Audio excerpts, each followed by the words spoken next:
Hello and welcome to today's webcast, R&D tax credits and federal incentives for AI development. Before we get started, I wanted to share our big news that Moss Adams and Baker Tilly have joined forces to redefine accounting, tax, and advisory services in the middle market. It's really exciting, and you can read more about that on our website through the link in your console. And now I'm going to play a brief housekeeping video.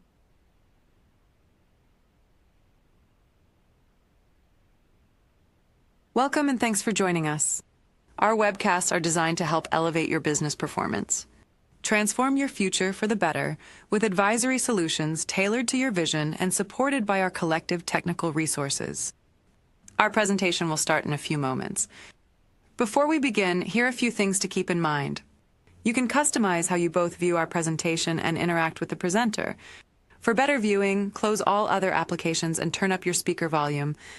You can also adjust window size and placement or enter full screen mode using the controls at the top of the window or dragging the bottom right-hand corner to resize. At the bottom of your screen, you'll see a series of icons, each relating to a different aspect of our session. You can download the group attendance sheet and a PDF copy of today's slides from the slide deck and handouts widget. You can ask our presenter questions during the webcast by typing a question in the Q&A window and clicking Submit. We'll do our best to answer all questions during the presentation or follow up via email. If you experience technical difficulty during today's presentation, refresh your browser by hitting the F5 key. Today's session will offer you 1 CPE credit. To receive credit, you must meet the requirements as specified by the National Association of State Boards of Accountancy. You must attend at least 50 minutes of the session and respond to at least 75% or 3 of the 4 polling questions, which we'll ask throughout today's presentation. Polling questions will appear within the slide window. To participate in the polls, please click on your answer and be sure to hit the Submit button to record your response. We'll track your progress and alert you when you've earned CPE credit. You can then click the certificate icon in the CPE Progress widget and download your CPE certificate. Don't worry, if you can't download your CPE certificate today, we'll email a copy to you in 2 weeks. If you're attending this webcast in a group, you must complete our group CPE attendance sheet to receive credit. The attendance sheet is available in our slide deck and handouts widget.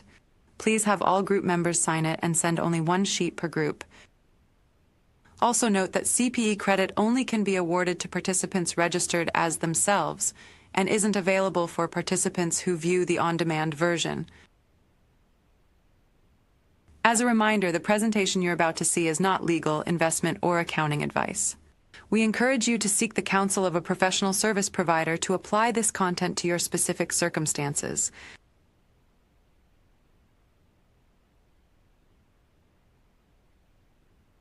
All right, today's webcast is the second of 3 sessions that we are hosting on navigating the AI landscape for AI developers. Excuse me. Our third and final session will take place on Thursday, September 4th, and we hope to see you there. With that, I'm going to pass it over to Brian Wong to begin today's presentation. Thank you so much for that, Amy.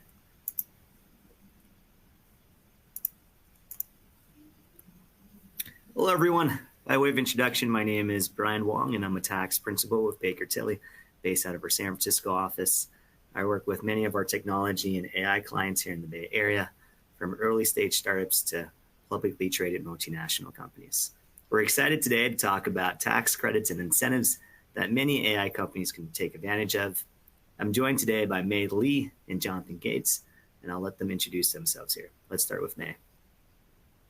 Hi, I'm May. I'm director in specializing in R&D tax services. I have nearly 25 years of experience, primarily in the technology sector, and have seen the evolution and the growing emphasis on AI today. So I'm looking forward to sharing with you how the R&D tax credit can be effectively leveraged to support and accelerate your company's growth. Jonathan? Yeah, thanks, May. Excited to be here. It's Jonathan Gates. So I sit in our Portland office. Been in the industry now for 13 years. I came out of construction industry and kind of a direct shoe into our federal credits and incentives practice. I specialize in cost segregation studies. I also do a lot within investment tax credits, and then also in some other cash flow opportunities within this space. So again, excited to be here and kind of talk through some of these opportunities. Awesome. Thanks, May. Thanks, Jonathan. All right. So as we all know, AI is very broad. On this list alone, we have horizontal platforms, vertical platforms, semiconductors, autonomous machines. We know the list goes on and on. During today's session, we'll be discussing various tax opportunities, and depending on the AI segment you're involved with, some may be more applicable than others. With that said, AI is always evolving and tax is constantly changing. So listen carefully, as there may be more tax opportunities that are applicable to you than you realize. Here is our agenda for today. We're going to start by talking about cost segregation, 179D, and state incentives and investment tax credits. Then we're going to transition to talk about tax opportunities around R&D expenditures and credits. If you have any questions along the way as we go through our agenda, please feel free to put them in the Q&A box. We'll be monitoring it, and we'll try to adjust them live if possible. If not, we'll either save them for the end or we'll respond to your question directly after our webinar. All right, so with that, we're going to go to our first polling question here. What are you most interested in hearing about today? Cost segregation, 179D, Section 174 capitalization, or R&D tax credits?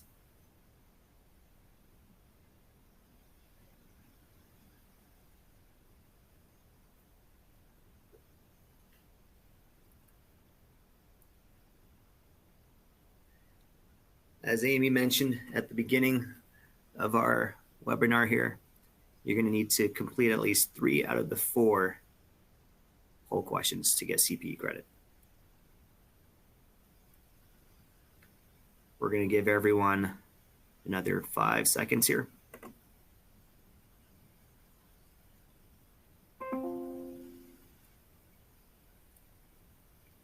All right.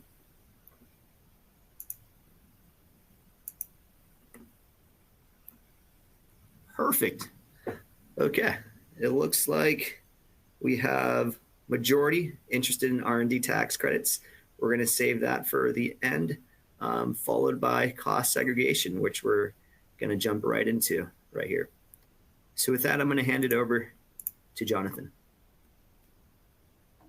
Awesome. Thank you so much. I'm super excited to be here. We could probably go right into the first slide here, Brian. And talk through cost segregation. So to kind of give just a quick background here, certainly could go pretty deep into a lot of this. My goal is to not go too deep.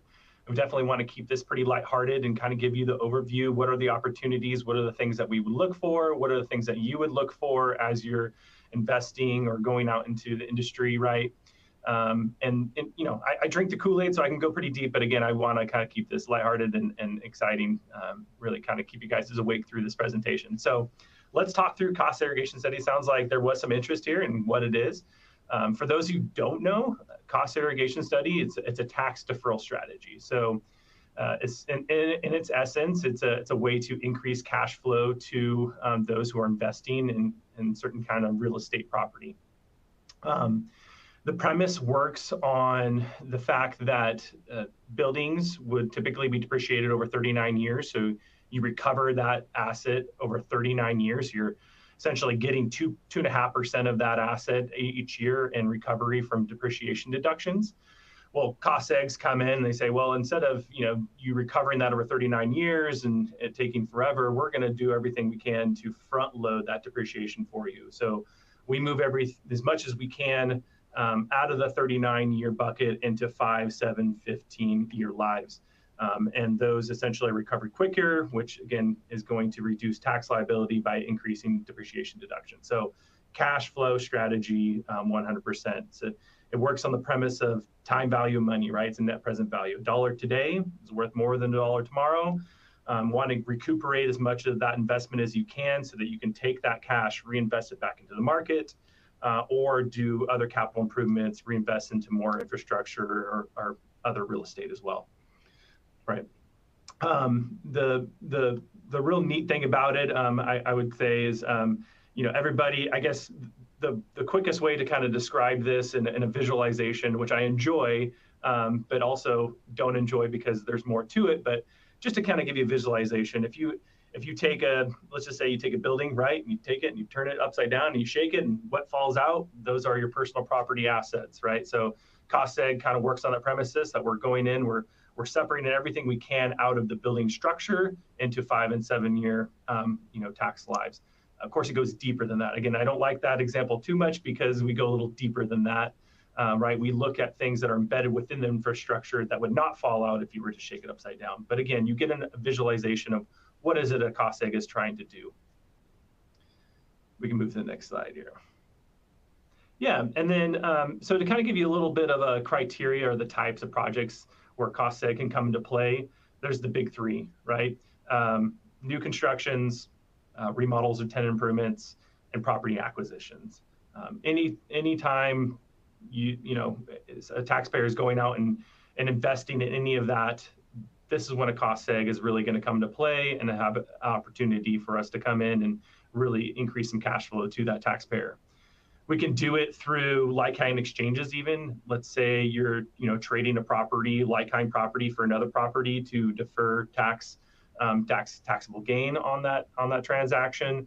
As long as there's excess basis in the new property you're putting in, or you're putting in additional cash basis into that new property you're going into, we can certainly come in from a cost seg standpoint and accelerate deductions even in that kind of transaction. We can also do them from a look back perspective, right? So look back is kind of our own coined term, really. But essentially what it means is, let's say you had on the books, 2 or 3 buildings or improvements you've done significantly to tenant space in the past, or you acquired buildings in the past. We can actually go back in time and look at those assets, do a cost seg on those assets, and then file what we call a Form 3115, which essentially allows you to take that in an automatic change filed with your tax return and take all those deductions in the year you filed that tax return. So again, if you feel like you missed out on the opportunity because we purchased something last year, or 5 years ago, we can certainly go back in time and do a cost seg on those assets. It can be extremely beneficial and lucrative, right? If you're in a year where maybe cash is tight right now, but you have a huge tax liability, right? You're having to pay significant amounts of taxes, but cash is tight and you don't want to invest, but you do have stuff sitting on the books previously. We could come in and increase that cash value to you guys and increase the cash flow by doing these on a look back basis. Jonathan, yeah, go ahead. I was just going to ask, so for AI companies, where do we commonly see cost segregations done? Yeah, that's a great question. So, I could put it maybe in 3 kind of categories. Let's just say from a data center, let's say to maybe a heavy manufacturing, semiconductor, manufacturing, or even just administrative office and office space and, to support these types of businesses, right? So, when you look at those kind of 3 scenarios, let's take data centers, right? So even if you're doing an investment in cold shell construction of data centers where, a third party would come in from a tenant improvement and do most of the equipment infrastructure, but, these large facilities, right? When you look at that, opportunity there is significant, right? There's still embedded within that infrastructure, even though it's a cold shell, but still embedded within that infrastructure, there's mechanical, there's electrical, and there's HVAC componentry that support a lot of the TI that's coming in, the tenant improvements that are coming in, right? So good opportunity there, and typically with those types of facilities, the infrastructure surround, the parking around, the large amount of land improvements associated with these types of building is significant, and so we could even see somewhere in the range of 15 to 25% of carve out of eligible assets, right? And then heavy manufacturing, right? So if it's a manufacturing space, right, and a lot of that manufacturing take place at this site and that type of building, the percentage goes up significantly from there, right? You can imagine there's a lot of mechanical, electrical, plumbing systems built within. There's a lot of equipment support systems that support that equipment. And so we would typically see in places like that, somewhere even 45 to 55% potentially in total carve out of opportunity and accelerated deductions of that investment, right? And even office spaces, right? So again, office spaces, you think of an office space, okay, there's not a lot of equipment really in there, it's just office space. Still, there's benefit there. And, we would typically see somewhere in the range of, 10 to 15% in total carve out. So depending on the capital expenditure that's going into that, the acquisition or the new construction of these types of buildings, if we're even talking about, and this is a great kind of segue right into taxpayer criteria, we look for, if you have $1 million investment into that type of asset, a cost seg can still be feasible at that point in time. And that goes from $1 million all the way up to 500 million for some of these larger facilities, right? But as a kind of general rule of thumb, if we're sitting around the $1 million investment on an office space or something like that, cost seg can really be feasible. And it drops below that even. So if we talk about from a tenant improvements perspective, right? So somebody's coming in and supplying a lot of the equipment and infrastructure from a data center specifically, that threshold is lower, and there's a lot of reasons behind that. And we'll kind of get into that a little bit here in the next few slides. But there's some qualified property associated with interior improvements to an existing building or to a cold shell building. And so that threshold drops, right? So we're looking at roughly $250,000 of investment where a cost seg would be feasible. However, bonus is increasing. Again, we're going to talk through bonus depreciation here. And so if bonus is high at 100%, that threshold could even be lower. I think the moral of this is that, it really doesn't, it's pretty agnostic, right? So it's not like we're looking for only heavy manufacturing. We're looking for any kind of opportunity investment in some type of real estate or a real property improvements that are done. And we can scope it out and really provide just an overview. Is this feasible or not? And, we do that day to day with a lot of our clients. Some other criteria. I just quickly touch on some quick other criteria we like to look for, right? Will they hold the asset for more than 5 years? We don't want them to obviously sell that. So in a developer standpoint, right? You develop it, you sell it. There's really not a cost seg opportunity there. You have to recapture what you're claiming. So if you hold it for more than 5 years, it's a good opportunity. And then, we look for businesses who are looking to grow, right? Who is out there expanding, remodeling, looking for acquisition, looking to invest. Those are great types of criteria that where cost seg is really going to come to play and provide some fruitful value to those taxpayers. Yeah, so let's talk through bonus depreciation. I kind of dropped that earlier. And some of these other, considerations that we look for within cost seg that, again, your ears should be kind of perking up as you're doing these types of investments, right? So bonus depreciation, a lot of people know about this. It's a significant way to really provide benefit in doing cost seg or any kind of investment into real estate, whatever it is that you're doing, right? Bonus has been around for a long time. Recently, within the last few years, it was slated to drop down 20% each year, starting 2022 from 100% to a full phase out in 2027. Thankfully, one big beautiful bill kind of came in and changed that, and they put effective as of 1/20/2025. Bonus increasing in 2025 to 100%, and that's indefinite going forward. So, and of course, until somebody else comes in and changes the tax law around it. But again, a significant opportunity, a huge opportunity to invest in real estate and invest in infrastructure and improvements within real property. Qualified improvement property is another thing that I think kind of rings around the industry for those who are investing in real estate or real property, right? Qualified improvement property is very specific to improvements done to an existing space. So think of your tenant improvements, right? Coming in and you have an existing space, but we're coming in and we have a research lab, and we're trying to obviously build out the infrastructure within that building to support our equipment within that research lab. So we invest significant amount of money into that space to bring it up to what we need it to. huge opportunity to qualify a lot of what would otherwise be 39-year assets into a 15-year asset, which is qualified improvement property and eligible for bonus. And that's one reason why that threshold from investment, whether it be, $1 million into the actual infrastructure, the shell itself, but closer down to 100,000, 250,000 in qualified improvement property, that can really provide some benefit because we can get a lot into qualified improved property, which is eligible for bonus, could be written off in year one. Again, we talked through accounting method changes, right? We can do this on a look back.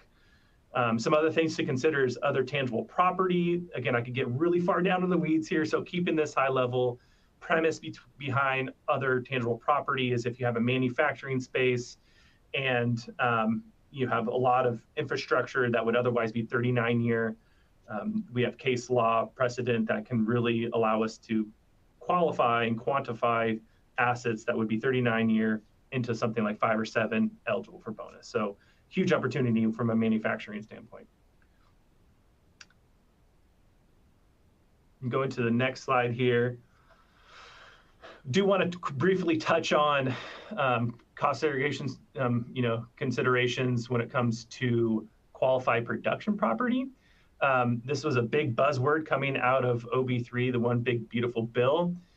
A lot of ears kind of perked up here. The premise behind qualified production property is that potentially we could get assets fully expensed within year one because of this new subsection of the code. Really what it's doing is it's incentivizing those who have domestic manufacturing. And again, we're waiting on some guidance on a lot of this, but I think, if you took this from a high level and said, what is qualified production property and how can this benefit me? If you're taking some kind of raw material and producing it into a widget, most likely you're going to kind of fall within this category, in a space that's doing that, right?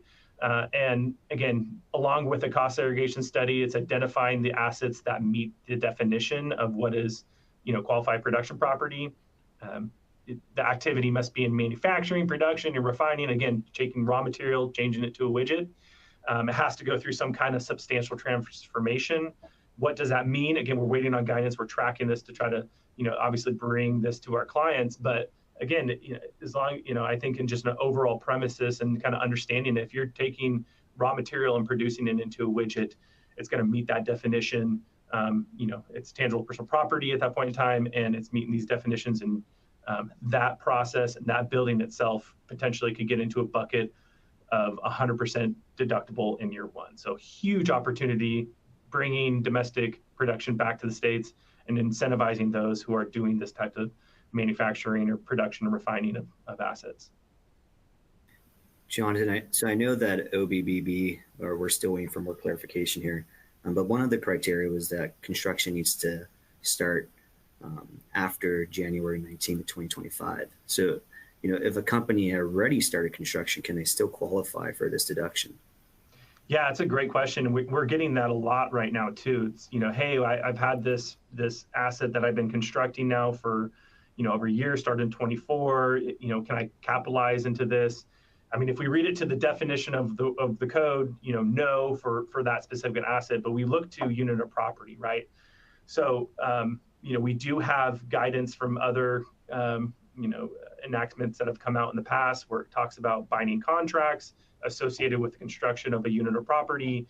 So, one way that potentially this could come into play where maybe you have something that started construction prior to that date, but you're doing a separate contract to do the tenant improvements, right? So you're building the shell, and then, later on you started the contract, it went into binding phase, after 1/20/2025, potentially we might be able to get those improvements into this qualified production property category. Or large campus, right? So sometimes in large campuses where there's multiple buildings being constructed, it's all part of the designing phase and to do it, but there's separate contracts that are under place to actually, construct building A, and then, by phase 2 and building B is going to be constructed. So if you think of it in that way and kind of looking at more unit property, there's a potential that, yeah, we could get into a situation where qualified production property could come into play. Jonathan. Yeah.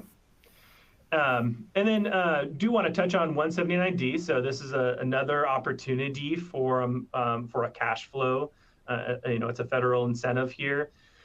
The premise behind is very similar to cost segregation study, right? We're moving things from a 39 depreciable life to fully expensed, essentially, by categorizing it into what's defined as 179D energy efficient commercial building deductions.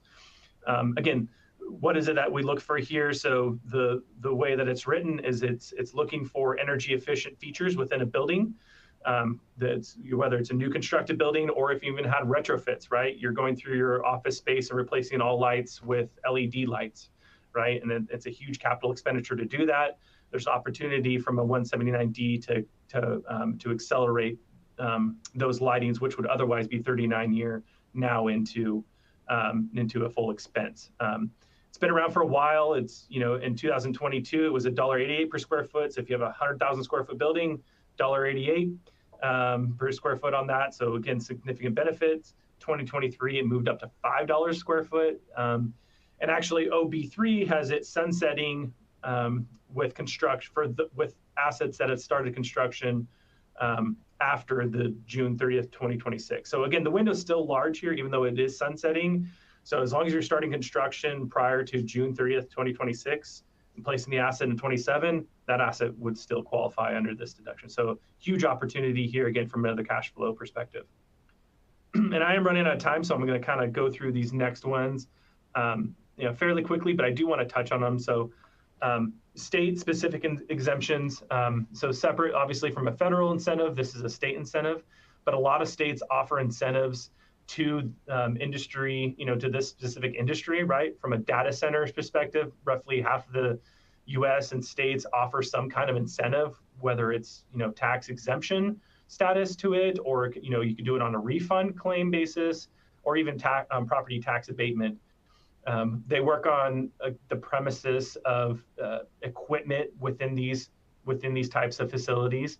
So as long as we can get something into the definition of equipment that would qualify for that exemption, cost segregation can really kind of come in and help out with that, right? Because we're moving things which would otherwise be building infrastructure or considered building a real property, and we're putting it into a category of equipment. So really could maximize the amount of exemption status you could get and increase cash flow. It's immediate cash flow from an operational standpoint. And moving to the next slide, another thing briefly to touch on here too is a lot of states, specifically within the Midwest, think of large facilities that are being placed in service in Texas, for instance, right? There's a utility tax exemption that can be applied, and so what that is some states will impose a utility tax sales and use essentially tax to the usage of utilities. So think of electricity, water, gas, right? And then especially if you talk about heavy manufacturing or even data centers pulling a large amount of electricity consumption and then being taxed on that, that's pretty significant. And so having a study done in these states that allow for this is huge, right? And essentially we would come in and provide what we call a predominant use study, come in and substantiate the amount of exemption based on the amount of electrical pull that's specific to equipment versus regular building administrative, right? Again, translates to a significant amount of cash flow to that company, and it doesn't have to do anything with your tax liability, right? This is a state tax that's applied, and it's immediate cash flow to the bottom line. And then again, kind of wrapping up here with my section, I wanted to touch on investment tax credits, another big buzzword that we're hearing in the industry. Obviously, we do a lot in this space. What are investment tax credits? Investment tax credits are essentially the IRS and the government is giving you a credit for your investments into clean energy, right? So think of things like solar, wind, geothermal, even alternative vehicle fueling, which is like EV chargers, right? So investing in that type of property translates into a credit opportunity for the taxpayer. A lot of times, if you're selling that credit, because these credits can be sold, right? They get sold on the open market. A lot of times they require a cost seg to substantiate that credit basis, right? So, we obviously deal in the world of understanding tax code, tax law, and substantiating the basis behind, every asset that we're qualifying in a cost seg. And so that's why they require this. But even if you're not selling it, right, you just invested in a huge solar infrastructure on top of your building, in Southern California, wherever, Central California, the CCV area. And so, looking at that and you're investing a lot of money in there, you want to be able to maximize or, just substantiate that credit as best as you can and provide the tax authorities behind it, which gives you, from an audit risk perspective, especially if you're claiming a huge amount of tax credit on this investment, it does behoove everybody in the game to have a cost seg to really kind of substantiate that basis amount. And then quick note, OB3 has a lot of these sunsetting, and but again, I guess the big ones are solar and wind are the ones that are sunsetting. But again, that window is not autumn. It's not tomorrow, right? There's still a window here, so still an opportunity to invest in these and take advantage of them while they still exist. Perfect. Thanks so much for that, Jonathan. There was a question in the Q&A regarding polling questions and what number we're on. We're actually on to our second polling question. And in order to get CPE, you have to answer 3 out of the 4. So the second question is, have you had conversations about these topics that Jonathan just shared with us with your own CPA provider? Please let us know.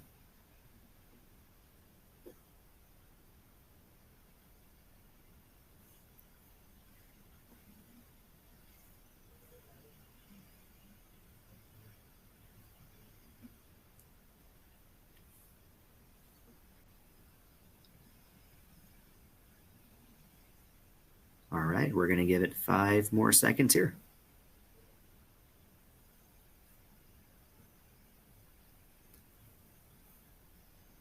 Perfect. Looks like we got most folks. And it looks like we are somewhat split with a lot of no's. Yeah, to the extent that you haven't had any of these conversations and you are interested, please definitely reach out. We'll be happy to chat about them. All right. With that, I'm going to hand it over to May here. Thanks, Brian. Well, I wanted to start with a brief discussion about Section 174, Research and Experimentation Expenditures, because it does form the foundation for calculating the R&D tax credit. These expenses represent costs in the experimental or laboratory sense, and it includes costs that are incidental to the development or improvement of a product. Companies do have to properly identify and account for specified research experimentation expenditures before they can be further evaluated for use in the R&D tax credit. So a little bit of background here. I do love history and origin story. The Section 174 was enacted by Congress in 1954 to deduct research and experimentation expenditures, and it was a valuable tax benefit to encourage innovation. Fast forward to December 2017, when the Tax Cuts and Jobs Act, or TCJA, was signed into law. This provision modified Section 174, and to be honest, most taxpayers and advisors really believe these changes might be temporary, but then in January 1st, 2022, those new laws took effect. And under these rules, taxpayers were required to capitalize and amortize their R&E, or research experimentation expenditures, over a period of time, 5 years for domestic and 15 years for foreign spend, rather than deducting them immediately. So this really was a pretty significant shift in how companies accounted for these costs. The most recent change happened July 4th of this year. The One Big Beautiful Bill, I'm sure you've all heard of it, was signed into law by President Trump, and it permanently restored the immediate expensing of domestic research and experimental expenditures paid or incurred in the tax years beginning after December 31st, 2024. It also allows taxpayers to accelerate their deductions for domestic research or R&E expenditures incurred between December 31st, 2021 and January 1st, 2025 over either a 1 or 2 year period. Qualifying small businesses can even apply this change retroactively to the tax years beginning after December 31st, 2021. And then the last point to note here is that the requirement to amortize foreign R&D expenditures over the 15 years has remained unchanged. Now, moving onto the history of R&D tax credits, back in 1981, Congress was concerned that U.S. investment in research and development was on the decline. And so to address this, they enacted the Internal Revenue Code, Section 41, thus creating R&D tax credits. And this credit was designed very similar in fashion to 174 to incentivize incremental research and development by providing companies with a tax benefit that's tied to increases in their qualified research expense. And qualified research expense is, we shorten it to the acronym of QREs. Then over the next few decades, the R&D tax credit was renewed or extended multiple times through additional legislation, again, with that goal of helping businesses reduce their income tax liability and driving that continued investment in innovation. Then a major milestone came in 2015 with the Protecting Americans from Tax Hikes Act, also known as the PATH Act. And this legislation made the R&D tax credit permanent, which we were all very happy to hear after so many years of extensions. The PATH Act also expanded the credits reach by allowing eligible small businesses to use those credits to offset the employer's portion of Social Security taxes, better known as FICA. And that was going to be up to $250,000 per year for up to a 5-year period. So essentially that's $1.25 million if you're able to get the full cash benefit, which really helped a lot of our smaller client companies. Then most recently, the Inflation Reduction Act of 2022 enhanced this benefit yet again. For tax years beginning after December 31st, 2022, the act actually increased that eligible amount to offset certain employer payroll taxes, tax liabilities, including the Social Security and now Medicare taxes. And that increase went from $250,000 to now $500,000 per year for up to a 5-year period. And again, this change just provides even more support to those small businesses investing in research and development. Awesome. Just real quick, May, so I'm actually looking through the Q&A, and there are a couple of questions on that last slide. Looks like this is a topic a lot of people are interested in. So 2 questions. The first is, if you're a small business payer, does it always make sense to claim the R&D payroll tax offset, or are there other things you should consider? And then the second question is going to be, given OBBB allows small taxpayers to essentially deduct in 2024, are we suggesting companies to file 2024 with that in mind, or will they need to amend? So 2 questions for you on that last slide. Okay, so let's start with the 174 piece of it. At the moment, there is no actual mechanism on the tax returns for you to amend 2024. So the current law does still stand. We're still waiting for that guidance. So please stay connected with your tax advisors with respect to that. But in general, it's always just a good idea to discuss this with your tax advisors, because when it comes to R&D tax credits, for example, there are certain qualification and usability rules that should be taken into consideration. Typically, when I'm working with a company, I do want to understand the past, present, and future of the business, because if the company is projecting some profitability, and the R&D tax credit can be used to offset payroll tax payroll tax liability, or it can offset income tax liability. So you really do have to work with your tax advisors to project how you're going to use those credits. Did that answer the question? Yeah, I think that answers the question. I think another thought is also, if you're planning for an exit where your company is going to get acquired, the R&D payroll tax offset follows the EIN of the entity that claimed them. So, if you get acquired and they don't plan to keep the entity around, they may not actually value those R&D payroll tax offset credits. Correct. So it's very important with the EIN, and actually later in my slides, I'll show you there's a section that'll clarify the EIN number. If you're using a PEO, for example, like ADP is your PEO, that you actually have to check the box to say that you're using a different EIN number. So they are looking for these little details, and again, connecting with your tax advisor, making sure that that's properly addressed on the tax filing. The other thing is, if you are using the credits to offset income tax liability and you're looking for that exit potential acquisition, this is it's an asset to the company, but if you are getting acquired, you could be subject to some limitations. So again, definitely consult with your tax advisor. Thanks, man. All right, so kind of building on that, actually, it's important to understand the R&D tax credit is a general business tax credit, and it does provide that dollar for dollar reduction in regular tax liability. In other words, it directly reduces the amount of tax a company owes.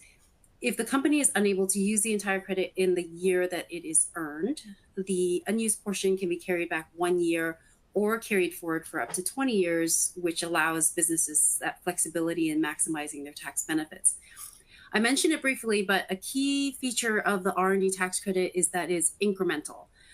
That means that the credit is calculated based on the increase in qualified research expense in the current year over a base amount, which supports the original intent of Section 41 and 174, which was to encourage companies to continually grow their R&D efforts. And then lastly, for qualified small businesses, that ability to offset employer-paid payroll tax liabilities is especially valuable. And more importantly, those unused credits in this context can carry over indefinitely. And then again, these credits do follow the company EIN. So connecting with your tax advisors to get a clear understanding of your business needs and how you can benefit from these credits is very important. Qualified research is, the R&D tax credit is an activity-based tax credit that has to meet what we very lovingly refer to as the 4-part test depicted here. The activities performed for the development effort do have to meet all 4 parts to qualify, and this is a domestic credit, so the activities also have to be performed here in the United States. And I'll take a deeper dive here on those qualification criteria. The first part of the 4-part test is qualified or permitted purpose. The research must aim to create new or improve functionality, performance, quality, or reliability of a business component. The business component being a product, process, quality, reliability, the product, process, software, technique, formula, or invention. I say this all day, every day, and it still throws me sometimes. So some examples could include developing new algorithms, enhancing machine learning models, improving natural language processing capabilities, or creating a novel AI-driven software application. Part 2 of the test is the research must be intended to eliminate uncertainty about the capability, method, or design of the product or process. That means that could mean experimenting with different neural network architectures to determine which yields better accuracy or reliability, or testing new data processing methods to improve the model training. Part 3, or the third test, is that the research must involve a systematic process of experimentation to evaluate one or more alternatives. You're testing engineering hypotheses and conducting that iterative development testing cycle. This can involve running multiple model training cycles, you're tuning your parameters, or you're validating different approaches to data processing. And then the last one is that the research must rely on principles of physical or biological sciences, engineering, or computer science. Obviously, with AI and AI development, this clearly falls under computer science. So activities like coding, algorithm development, software engineering are included in that list. Question for you just on that last slide. So a lot of AI companies rely on open source code. Like, how does that interact with what qualifies for the R&D credit? That's a good question. So the key is that you are developing a new or improved business component, or which is a product or a process. So it's okay to use that open source code, but you do need to be adding that new or enhanced functionality, performance, quality, or reliability to what you're developing. So it's not an exercise. What we're really trying to avoid is that it's not an exercise of configuring pre-established functionality on a drop-down list, for example. So some additional examples of qualifying activities are like designing and testing new machine learning algorithms or architectures, developing those AI models that improve prediction accuracy or efficiency, creating innovative natural language processing and computer vision techniques, and developing AI software tools that could automate complex tasks or decision-making processes. And that's just to name a few. So every company is going to have its own unique story, unique product. Again, these are the steps that we take when we go in and do a full analysis or an R&D study. Thanks, May. So I wanted to highlight some of the ineligible activities as well. Research after commercial production, routine data collection, data entry, market research, efficiency surveys. So for example, if you're testing a finished product to see how it impacts ROI for a user, that wouldn't be qualified. Research conducted outside the United States, because I mentioned earlier, this is a domestic R&D tax credit. And research that is funded by a third party, because you wouldn't have the financial risk of loss or rights to the IP potentially. I'll add on to this actually. Software development for cosmetic or non-technical changes aren't qualified. Routine software maintenance and bug fixing, training, education, general administrative management activities. And if you're developing some internal use software that really doesn't have any innovation, these are all prime examples of ineligible activities to be considered. Internal use software. This is another component of research and development. It refers to software that's developed primarily for the internal operations of a business rather than for lease, license, or sale. The key points to address for R&D tax credits if your development is for internal use is that, one, the software is innovative and it's addressing a significant business need. Two, it involves significant economic risk, meaning it involves a process of experimentation at the risk of the company not being able to recoup its investment if it's failed. And then lastly, the software isn't already commercially available for use by the taxpayer without some major modification to it. So now that we've kind of established what is a qualifying activity, we can start evaluating the qualified research expenses that lend themselves to the R&D tax credit calculation. These are the costs that are incurred by the taxpayer during the taxable year in connection with conducting those qualified research activities within their trade or business. We can include compensation paid or incurred for employees performing qualified services. The supplies are typically tangible product used in the conduct of qualified research. So you think of prototype material if you have a hardware component to your design, computer lease or rental payments made to a third party for the right to use time-sharing computers in qualified research. These computers have to be owned and operated by someone other than the taxpayer, located off premises, and the taxpayer cannot be the primary user. And then lastly, we have contract research costs that are incurred by the taxpayer to engage any person other than the employee for qualified research performed on behalf of the taxpayer. And these contractors do, again, have to physically be sitting within the United States performing that activity. And if the company is paying for these contractors, the company does need to have the rights to the research or own substantial rights to the research and bear financial risk of loss if the research is not successful. I see some questions coming in, and we will. I'll get to some of these in a little bit. Yeah, I think there's two questions here we might be able to address live because it's related to the slide. So just kind of going back to that last slide, the first is just from a cost perspective. A lot of AI companies have significant AWS costs.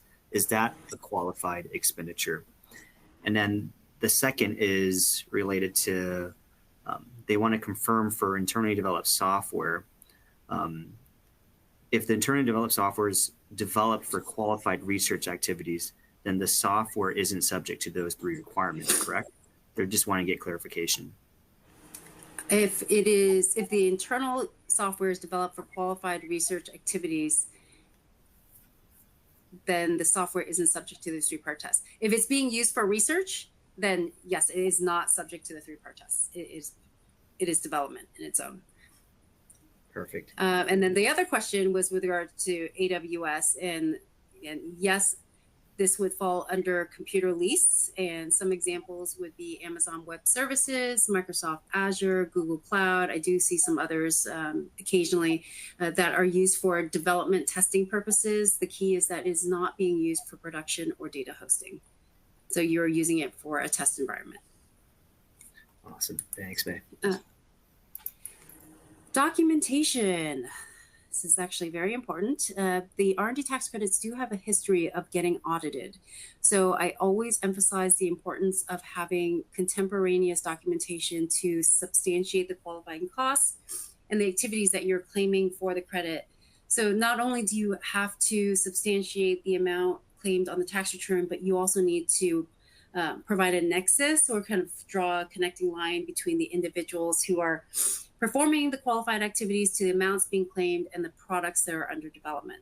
So this contemporaneous documentation is critical for maximizing and defending your R&D tax credit claims, because it provides that clear objective evidence that the research met the qualification criteria and that related expenses were properly included. So some of the issues or common issues that we usually see are companies have turnover, for example. There's attrition, and the proper subject matter experts aren't available to discuss those qualifying activities with us. I mentioned this is an incremental credit, so historical information does factor into the calculations, which can create challenges if we have to go back and recompute the historical piece. And generally, not having documentation can also create some challenges. Some companies have a retention policy in place to purge documentation over X number of years. So I just highly recommend and encourage maintaining those records. If your company does have a retention policy in place, I would suggest revisiting that, because you want to make sure that you have that documentation to support your credits. Okay, we're getting close to the end here, and this, and I understand if you can't see the slides, it's a lot of content here, but the R&D tax credit, it offers a significant savings for a lot of companies, but it does require, again, that substantial or that thorough substantiation. For years, the federal Form 6765, which was used to claim the R&D tax credit, was actually pretty simple and straightforward. It was like a 2-page form with 2 different calculation methodology options that a company could select, whichever is more beneficial to the company if you're filing a timely filed return. And it primarily required reporting amounts of qualified research, including wages, supplies, computer lease, and contract research costs that I addressed earlier, and how these expenses factor into the credit calculation. Now, around February of this year, the IRS introduced a revamp of that federal Form 6765 to capture details behind credit amounts filed on the return. It's, again, this is kind of small, but on the left side, you're going to see the prior version, page 1. And on the right side, you'll show the new version of page 1 of the Form 6765. They look pretty similar, but you're going to see that there's some bigger changes in the following slides here. So this one shows page 2 of the old form on the left side and the new form on the right side. You'll see kind of the section information lines up pretty well. If you're electing the R&D payroll tax offset, for example, you would make that check the box selection here. Brian, I know we have a few minutes left. Do we want to launch any polls before I wrap up on the next slide? I think if we wrap up the next couple of slides here in a minute or two, we should be okay. Okay. All right. Sure thing. Okay, so this is where we start to see some major changes on the form.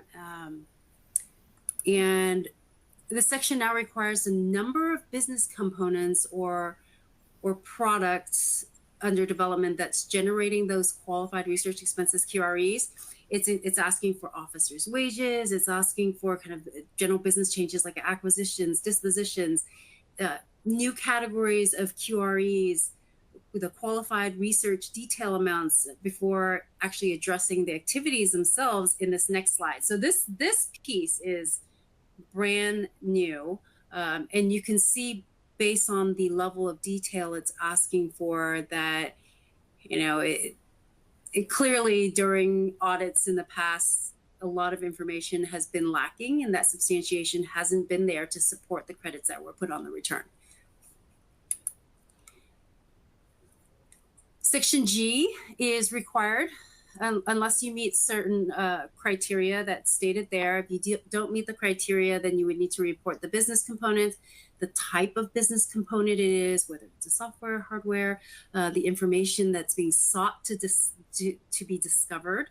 Once you have that information, it then wants to see what the business component QREs are, broken out by the types of QRE, those qualified wages, and then within qualified wages, whether it's direct research wage, direct supervision wage, or a direct support type activity.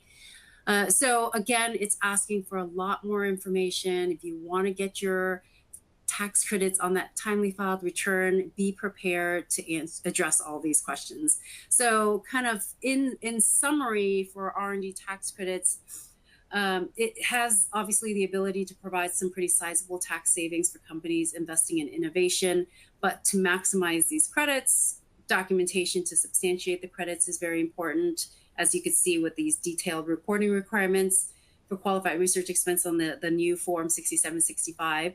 Proper contemporaneous documentation, it just not only supports the credit claim, but also ensures compliance and defensibility in the event of an audit. And again, if you have any questions, please don't hesitate to reach out. But hopefully you're able to walk away from the session with some valuable information that can help your companies grow. Perfect. Thanks so much, May. All right, so we are launching our 2 remaining poll questions so everyone can get credit here. The next one is, have you had conversations about OBBBA with your CPA provider? We're gonna make this one go quick. So 15, 20 seconds to answer this one.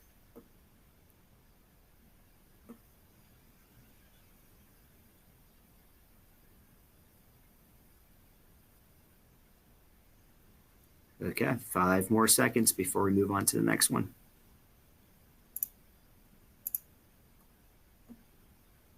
If you haven't had those OBBBA conversations, please feel free to reach out to us.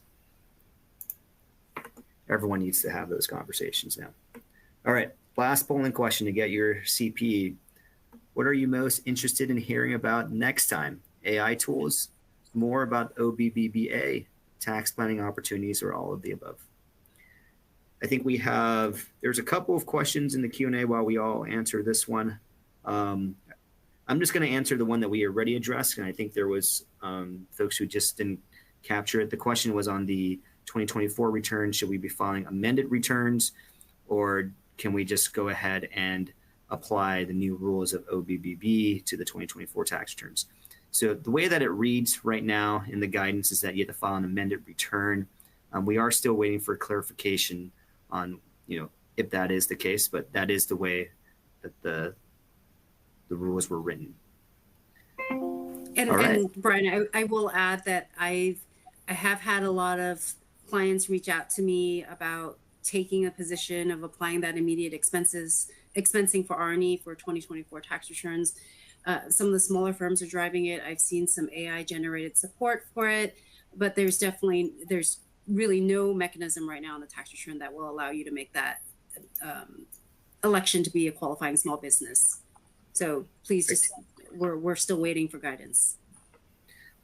All right. So with that, I think we answered all 4 polling questions. I'm going to hand it over to Amy here to wrap it up. Thank you all for your time. All right. Well, thank you all for a great presentation today. And to our audience, if we didn't have time to answer your questions, we will do our best to follow up with you after the webcast. And if you think of any more questions, don't hesitate to reach out to our speakers. Their contact information is in your console. And then if you met all CPE requirements, your certificate is available to download now in the CPE progress window. A copy will be emailed within 2 weeks as well. And we hope to see you at our third and final session of this series on September 4th, where we will discuss cybersecurity and SOX compliance for AI companies. And then finally, here's a link to a survey for today's presentation. Your feedback is always appreciated. And again, thank you for joining us, and take care, everyone. Thanks, everybody. Bye. Thank you.